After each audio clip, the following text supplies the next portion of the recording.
ఘడియవో జన్మగా నే గడుపుతున్నానని ఈ మహిమ నీదేనని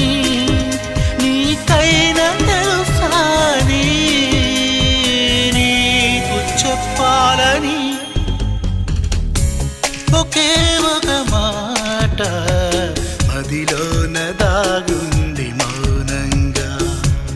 ఒకే ఒక మాట